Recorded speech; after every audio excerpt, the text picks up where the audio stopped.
Hi, Marlon and Sarita. It's Donna and Daryl Johnson. Happy Valentine's Day. Happy Valentine's Day to all you bloggers. Right, we're excited to be here to share some of our experiences with you and your blog readers. So, Daryl and I decided to answer the question, or to try to answer the question, how do you resolve conflict in your marriage? Yes. We've been married for 10 years, and so I'll start by admitting that we don't always resolve conflict. We try our best.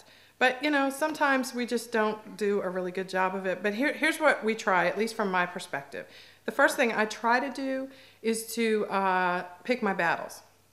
I try not to argue about every little thing. And when we first got married, every little thing had to be fixed, and it had to be fixed now, and it had to be done right. That's right. Daryl, we have to talk, all that Right, kind of thing. all the time.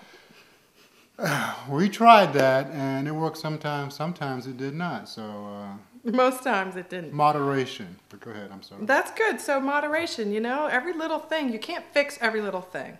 And some little things don't matter at all in the long run, in the scheme of things. So you just kind of, got to let some stuff go. So some things you just don't need to resolve. They just are what they are. And when you're married, and hopefully as we will be married for 50 or 60 years, some little stuff just doesn't matter.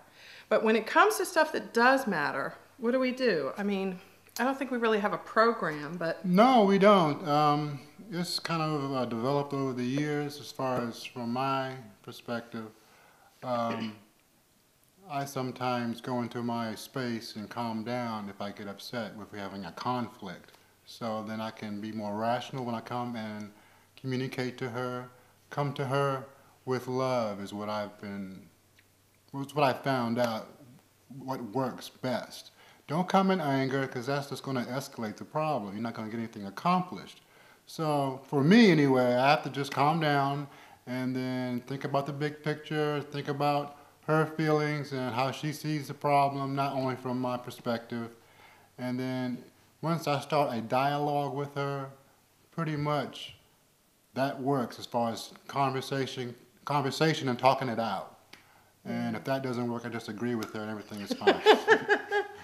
He does a really good job of that, though, being considerate of my feelings and things. Because I think as a woman, it does matter how you're approached. And when he first started going away into his cave to have his moment and get himself together, I took that personally. I took that as he didn't care about what I was saying. It was not as important as his anger. And he should be able to get over that and just come talk to me and deal with it now, because I was so important and what I was saying mattered so much. But over the years, I have learned, most of the time now, I'm not perfect at it yet, I've learned not to do that. To let him go into his cave and have his moments, and then we can really get to the heart of the matter when we can come back together and he's not angry anymore and I don't take it personally and my feelings aren't hurt. And then we really kind of have a chance to get to what the real issue is, and usually it's not what we thought it was. But then we can really talk it through, and I think remembering that we have the same goals and that we're in this for the long term, and that even though it may seem like someone's trying to upset me, he really isn't. He has my best interest at heart, and I have to trust that all the time. Ultimately, that's true. And you have to, if you're a couple and if you're married, know your partner well enough to have empathy with them, so you know where they're coming from and what hurts them, what provokes them, and try not to do that. Right. Don't push those buttons. Don't push the buttons, because they know where the buttons are, definitely. And